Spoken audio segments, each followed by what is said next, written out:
I can't stand him anymore. Every breath he takes irritates me to my core.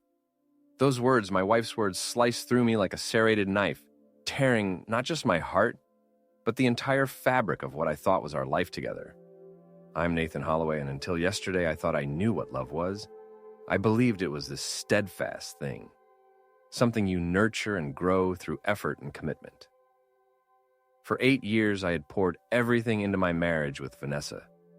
She was my compass, my safe harbor, her delicate features, those piercing hazel eyes that once looked at me with desire, and that infectious laugh that used to make me feel like the most important man alive. I had built my entire existence around her, convinced we were a team, facing whatever life threw at us together. But all it took was one overheard conversation to obliterate that reality. That Tuesday evening seemed ordinary. I had come home from work later than usual. Exhausted but looking forward to seeing Vanessa, our apartment smelled like sandalwood and cinnamon from those expensive candles she always burned. I kicked off my shoes, loosened my necktie, and was about to call out to her when I heard her voice drifting from the living room. At first, I assumed she was talking to her sister on the phone, the casual, slightly exasperated tone she used during their frequent calls. Then I heard my name. "Nathan just doesn't get it," she said, her voice clearer now as I paused in the hallway.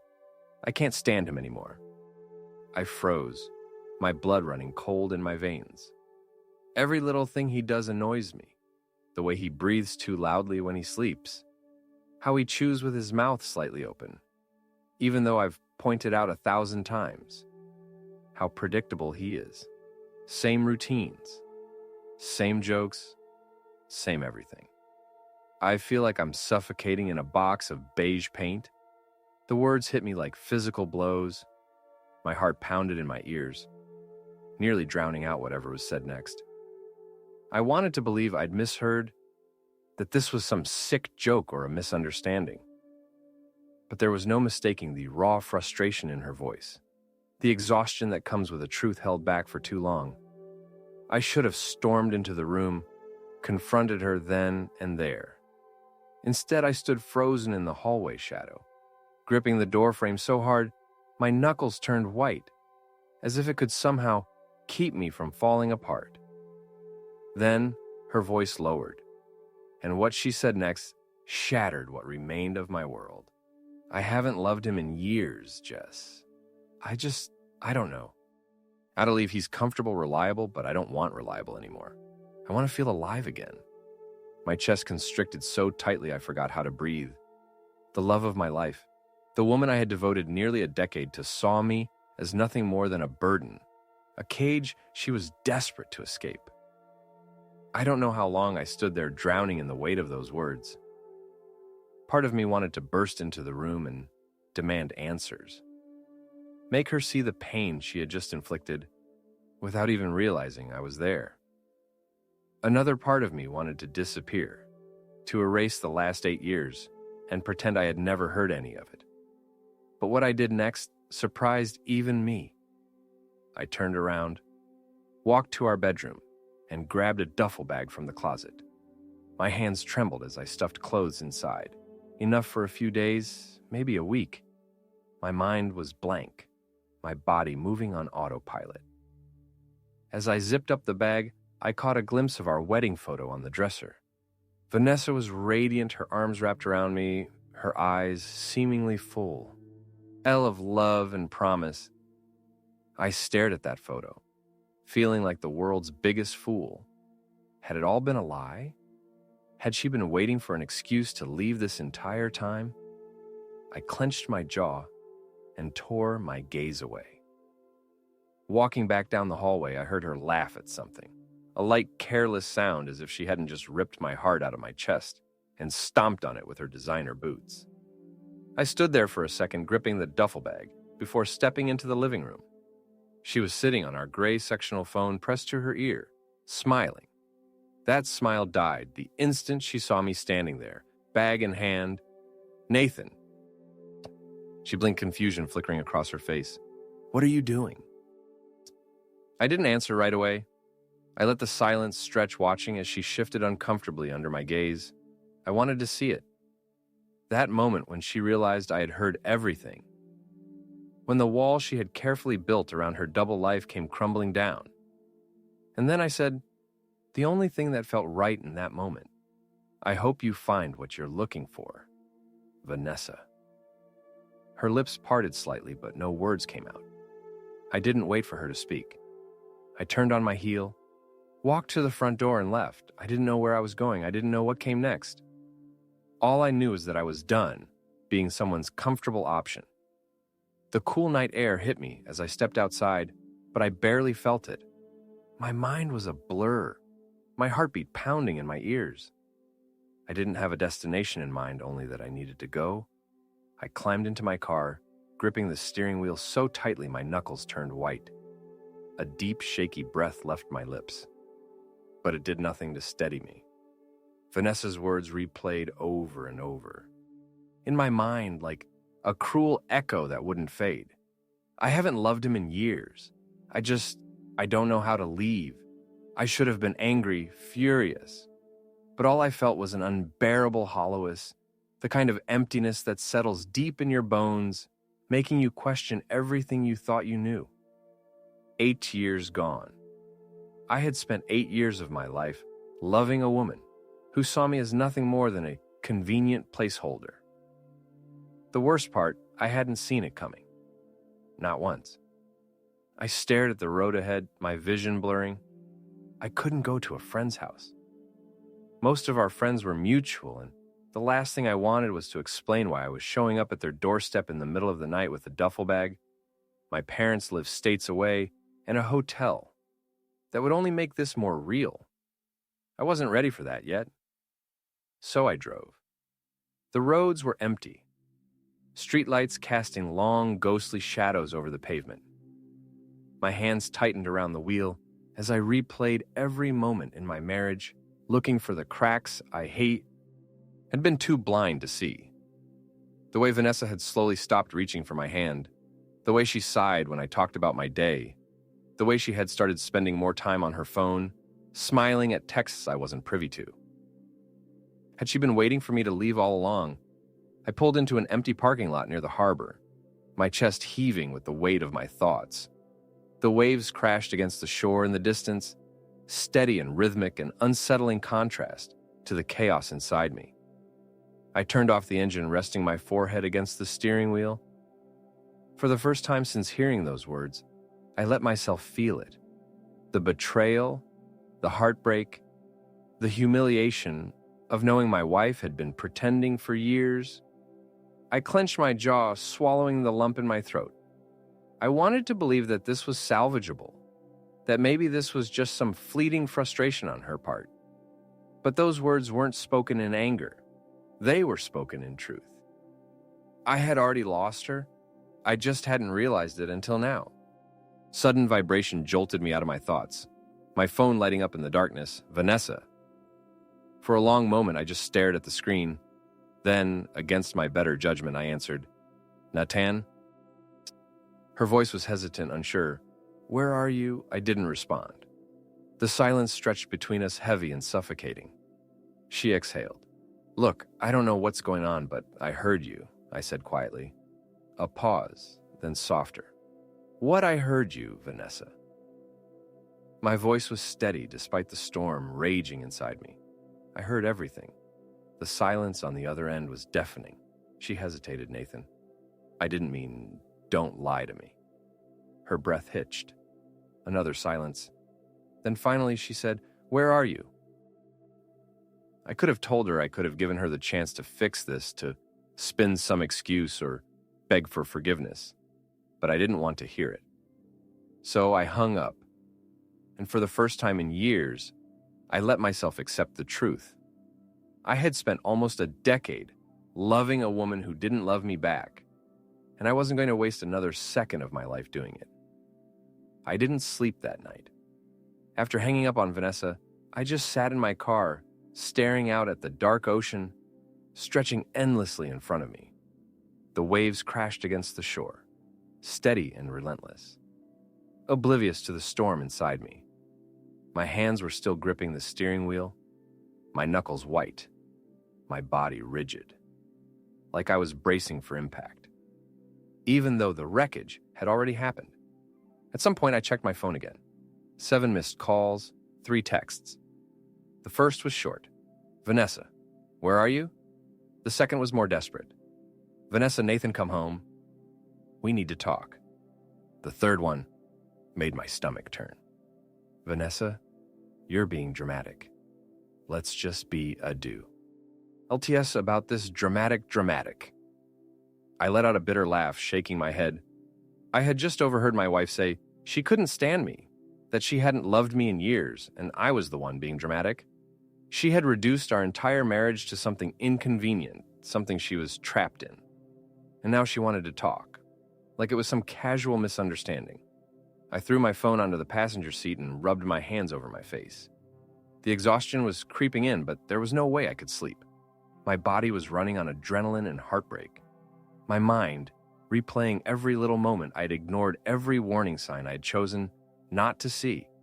I had been so blind, and yet, despite everything, I felt this strange numb calm, like the worst had already happened, and now there was nothing left to do but accept it.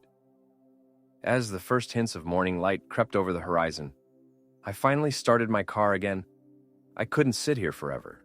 I didn't know what my next move was, but I knew one thing: I wasn't going home. Instead, I drove. I didn't have a destination in mind. I just let the road stretch out before me, the miles putting distance between me and the life I no longer recognized. I passed through empty streets, the world slowly waking up around me, completely unaware that mine had just collapsed. It wasn't until my stomach started growling, reminding me that I hadn't eaten in hours, that I pulled into the parking lot of a small diner on the outskirts of town. It was the kind of place I wouldn't normally stop at. Faded neon sign, flickering parking lot. Half empty, the smell of grease and coffee wafting from inside. But right now I just needed somewhere to sit, somewhere to breathe. I walked in and took a seat at the counter, my body heavy with exhaustion. A waitress appeared, a middle-aged woman with tired eyes and a kind smile. She poured me a cup of coffee without asking, like she could tell, just by looking at me, that I needed it. Tough night? She asked, raising an eyebrow. I let out a breathless laugh. You could say that. Huh. She didn't pry, just nodded and slid a menu toward me before walking away to give me space. I appreciated that. The last thing I wanted was to explain myself to a stranger when I barely understood what I was feeling. I sat there for a long time, staring at the menu without really seeing it. The world around me felt distant, like I was watching it happen through a screen. The chatter of the other customers, the clinking of silverware, the hum of an old radio playing a song I didn't recognize. It all felt so normal, like everything was still the same. Even though my world had shattered just hours ago, I should have been home right now. I should have been waking up next to Vanessa, making coffee, starting another ordinary day. But instead I was here, sitting in a rundown diner, trying to figure out how to piece my life back together when I didn't even know where to start. Then my phone buzzed again. Another text, Vanessa. Nathan, please at least let me explain. Explain what? That she had been pretending for years. That every time she told me she loved me, it was a lie. That she had been waiting for the right moment to leave, but hadn't mustered up the courage, so she let me keep loving her like a fool. I gritted my teeth and shoved my phone back into my pocket. I wasn't ready to hear her excuses. Not yet. Maybe not ever. For the first time in years, I had to think about me, what I wanted, what I needed, and I had no idea where to start. I sat in that diner for what felt like hours, my coffee growing cold, my thoughts circling the drain, the weight of last night pressed against my chest. But the numbness was creeping in, dulling the sharp edges of my heartbreak. I should have been falling apart, but instead, I just felt empty. At some point, the waitress came back. She didn't ask if I was ready to order. She just studied me for a moment before refilling my cup. You look like someone who needs a hot meal, she said. Pancakes or eggs? I blinked at her, pancakes. She nodded, scribbled something on her notepad, and walked away. I didn't even have the energy to argue. I just sat there, staring at my reflection in the window. My hair was a mess. My shirt wrinkled from sitting in the car all night. My eyes hollow. I barely recognized myself. The door chimed behind me as someone new walked in. But I didn't turn to look. I kept my eyes on the window, watching the sun creep higher into the sky. Then I heard a voice. A voice I recognized. Nathan. My stomach dropped. I turned slowly, already bracing myself. And there she was. Vanessa. She stood near the entrance. Her arms crossed tightly over her chest. Her hair a little messy, like she had rushed out of the house. Her expression unreadable, somewhere between frustration and desperation. For a second, neither of us spoke. The diner felt suddenly too quiet, like the entire place was holding its breath, waiting to see what would happen next. I exhaled slowly, gripping my coffee cup a little tighter. How did you find me? She took a hesitant step forward. You always drive when you're upset. I figured you'd end up somewhere quiet. She glanced around, her lips pressing together. Didn't expect a diner, though I didn't say anything. She sighed, shifting her weight. Like she was trying to decide how to start. You disappeared, Nathan. I woke up and you were just gone. I didn't disappear. I said evenly. I walked away. She flinched. Good. I gestured to the empty seat across from me. Since you're here, go ahead. Explain. She hesitated, like she hadn't expected me to actually listen. But after a moment, she sat down, folding her hands on the table. She looked nervous. That was new. I didn't mean for you to hear that. She admitted I was just venting. I scoffed. Venting. Yes. She leaned forward slightly. Nathan, every couple has rough patches. Sometimes we say things we don't mean in the moment. I tilted my head. How long has our rough patch been going on? Her lips parted, but she hesitated. I nodded the answer. Already clear? You said you haven't loved me in years, Vanessa. That's not a rough patch. That's not something you say in frustration. That's the truth. Her eyes darted away, guilt flashing across her face. I swallowed the numbness in my chest, cracking just a little. All this time, you've just been waiting for what? For me to leave first? For a reason to run? No, she said quickly. I wasn't waiting. She rubbed her temples, exhaling sharply. Didn't know how to bring it up. No, didn't know how to bring up the fact that you don't love me anymore. My voice was quiet, but there was steel beneath it. So instead, you let me keep trying. You let me believe. She winced. I didn't mean for it to be like this. I let out a humorless laugh. But it is. The waitress arrived then, setting a plate of pancakes in front of me. Her eyes flickering to Vanessa for half a second, before walking away without a word. The tension was suffocating. Vanessa watched me pick up my fork, her hands tightening into fists. So what now? I didn't answer.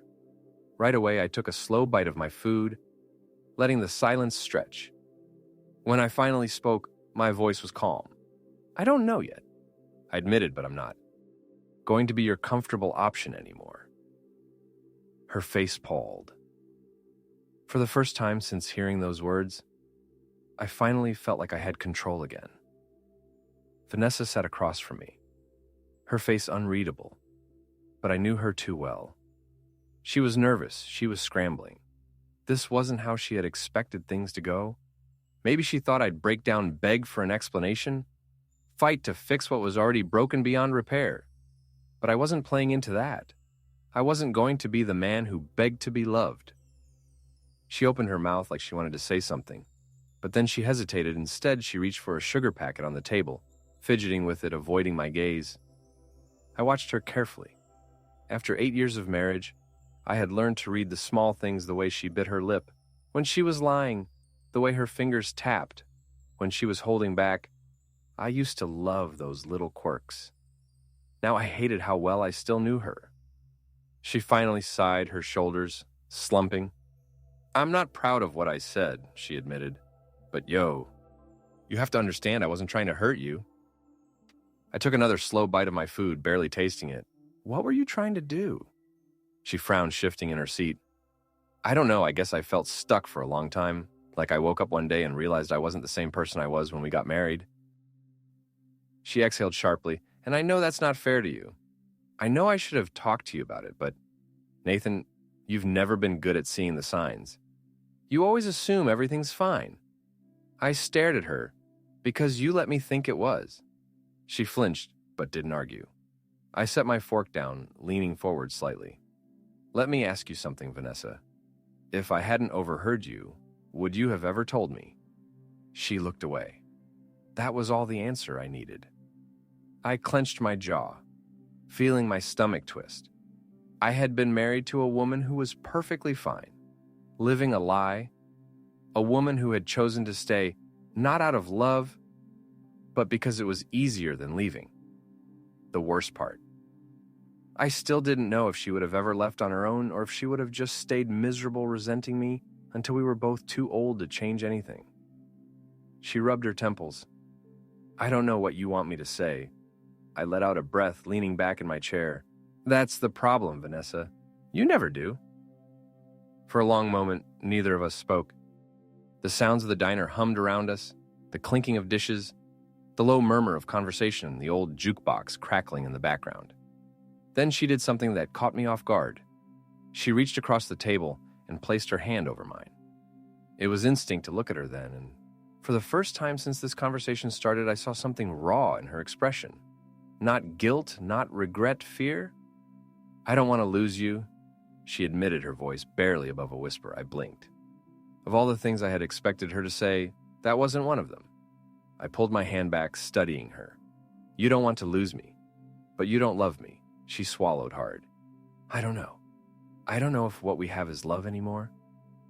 Nathan, but I don't want it to end like this. I let out a humorless laugh. You don't want it to end because it's messy. Because it's uncomfortable. Not because you actually want me. She didn't deny it. That was it. That was the final nail in the coffin. I exhaled slowly, pushing my plate away. I dawned. And know what's worse? I admitted the fact that you don't love me anymore, or the fact that you would have let me keep loving you anyway. Her eyes glistened, but I didn't feel bad for her, not anymore. I reached into my pocket, pulled out a few bills, and tossed them onto the table before standing up. Vanessa followed suit, looking up at me like she was trying to figure out how to stop what was happening. Nathan, she started, her voice cracking. Can we at least? No, I cut her off. We can't. Ha. She inhaled sharply, but I didn't stay to see her reaction. I turned, walked past the counter, and stepped out into the morning light. I didn't know where I was going, but I knew one thing for certain. I wasn't going home. The moment I stepped outside, the air felt different. Lighter somehow, as if something heavy had lifted, even if just slightly. The sun was higher now, warming my skin, but I still felt cold inside. I walked to my car, gripping the door handle, but I didn't get in. Not yet. Instead, I just stood there, staring at my reflection in the window. I barely recognized the man looking back at me. Tired eyes, stubble along my jaw that I hadn't bothered to shave, shoulders hunched like I was carrying something too heavy to bear. Was this what 8 years with Vanessa had turned me into, someone so used to being overlooked that I didn't even notice when I was being tolerated instead of loved? I clenched my jaw, forcing the thought away. I couldn't go down that road. Not now. A sudden noise behind me made me tense. Hey, footsteps. Then her voice. Nathan, please don't walk away. I shut my eyes for a second before turning around. Vanessa stood just outside the diner, her arms crossed tightly, her expression somewhere between panic and frustration. I don't understand, she said, shaking her head. Why are you making this so final? We can talk about this. We can figure it out. Figure what out? My voice was quiet, but it had weight to it. How to pretend for another 5 years? How to make it easier for you to stay miserable? She flinched, her throat bobbing as she swallowed. I never wanted to hurt you, she whispered, but you did. I exhaled sharply, running a hand through my hair. You think this is just about what you said last night? Vanessa, this is about the years you spent looking at me like I was furniture. The years you let me believe something that wasn't real. She bit her lip, looking away. I wasn't trying to be cruel. No, you were trying to be comfortable. Her head snapped up, eyes flashing, and what about you? Do you really think you were the perfect husband? That I was the only one who was unhappy? I let out a bitter laugh number, but at least I wasn't lying to you. The words hit her like a slap. Her jaw tightened, and for a second, I thought she was going to argue. But then her shoulders slumped, and just like that, she looked small, smaller than I had ever seen her. I had spent so many years seeing her as the center of my world, the person I built my life around. But right now, standing in front of her in this nowhere town, diner parking lot, I realized something that should have been obvious long ago. She wasn't my world. She was just a part of it, a part that no longer fit. She inhaled shakily. So what? Now. I glanced at my car, then back at her. Now I figure out who I am without you. Her breath hitched, and for the first time since this all started, I saw it. The realization sinking in, that I wasn't waiting for her to fix this, that I wasn't going to let her decide what happened next, that I was done. I didn't wait for a response. I just turned open the door and slid into the driver's seat. As I started the car, I saw her in the rearview mirror, standing frozen in the pay. Parking lot watching me go. For a moment, guilt tried to creep in. For a moment, I almost let it, but then I pressed my foot on the gas, and I didn't look back. I drove without a destination. Just mile after mile of open road, the hum of the engine filling the silence where Vanessa's voice used to be. The world blurred past me. Towns and highways, trees bending in the wind. I wasn't running away, but I wasn't ready to stop either. The weight of everything settled deeper into my chest the farther I went. It wasn't just the heartbreak. It was the years of being blind, of convincing myself that love was enough, that effort and devotion could make up for the absence of passion. For the lack of truth, I had lived in a fantasy, and now that it had crumbled, I didn't know who I was outside of it. Somewhere along the drive, I pulled into a gas station on the edge of a small town. It was the kind of place that felt stuck in time.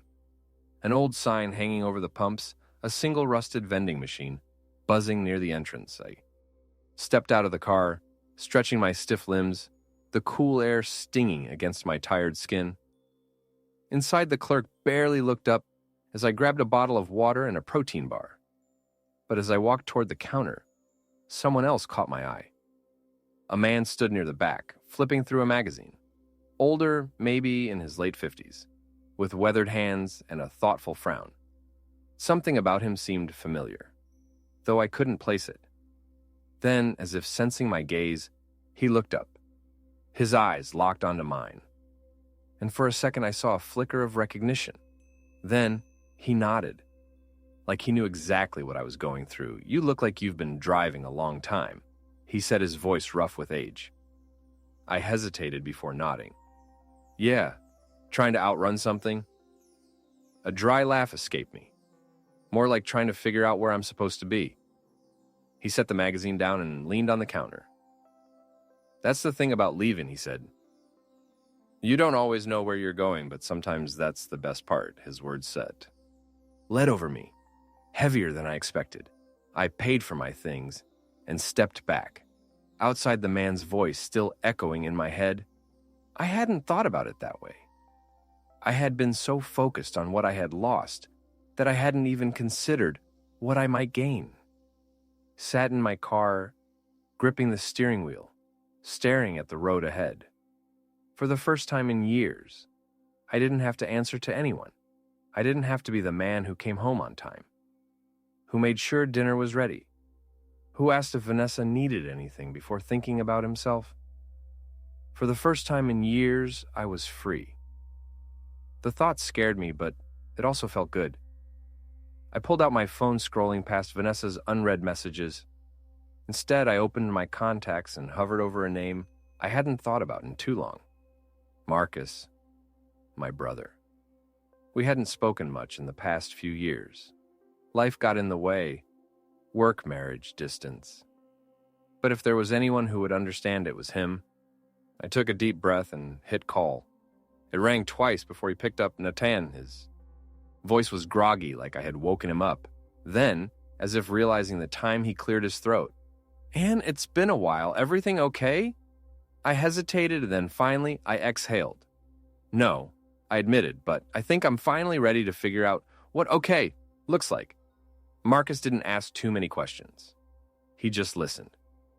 I didn't spill everything at once. I wasn't ready for that. But I told him enough. Enough for him to say, "You know, you don't have to figure this all out alone." For the first time in days, I let out a real breath. He invited me to stay with him for a while. No pressure, no expectations, just a place to land while I sorted through the wreckage of my old life. And for the first time since I had walked out of that house, I said yes to something that wasn't tied to Vanessa. The drive to his place took a few hours. The entire way I kept expecting my phone to ring again. Another desperate attempt from her to reel me back in. But it never did. Maybe she had finally understood that I wasn't coming home. By the time I reached Marcus's house, the sun was dipping below the horizon. He was waiting outside, leaning against his truck arms, crossed like he had been there a while. When I stepped out of the car, he didn't say anything at first, just looked me over, taking in the exhaustion I knew was written all over my face. Then he nodded. "Good to see you, man." Something in my chest loosened at those words. He didn't ask if I was okay. He didn't expect me to pretend I was fine. He just knew inside. He handed me a beer, and we sat out on the porch in comfortable silence. The cicadas hummed in the distance, the air warm, but not stifling. It had been a long time since I had felt this kind of peace. No tension, no pressure to fix something, no weight of someone else's expectations pressing down on me. "Do you regret it?" he asked. Eventually, I took a slow sip of my drink, thinking, Did I regret walking away from the life I had built, from the woman I had loved? "No," I said finally. "I regret not seeing it sooner. But leaving Number, I think it was the first thing I've done for myself in a long time." Marcus nodded like he understood good. And for the first time I believed it. I didn't have all the answers. I didn't know what came next, but for the first time in years, the future didn't feel like a trap. It felt like an open road stretching wide ahead of me, and I was finally ready to see where it led. 2 months later, I stood in front of the apartment. Vanessa and I had once shared a strange sense of detachment washing over me. I was here to pick up the last of my things. Marcus had convinced me it was time to close this chapter for good. As I used my key to unlock the door, probably for the last time, I was struck by how foreign the place felt now. It was still technically my home, but it no longer felt like it. The scent of Vanessa's candles still lingered, but it didn't feel like comfort anymore. It felt like someone else's life. I moved through the rooms quickly, grabbing the few remaining items I wanted to keep. Some books, a few records, my dad's old watch, everything else. Vanessa could have, I didn't want reminders, I was just zipping it. Pee my bag. When I heard the front door open, I stiffened, already knowing who it was. Nathan, Vanessa's voice called out. "Your car's outside. I didn't expect." She stopped when she saw me standing in the bedroom. She looked different. Her hair was shorter, styled in a way I'd never seen before. She was wearing clothes I didn't recognize. It had been only 2 months, but she already looked like a stranger. "I just came to get the last of my stuff," I said, my voice surprisingly steady. She nodded, crossing her arms over her chest.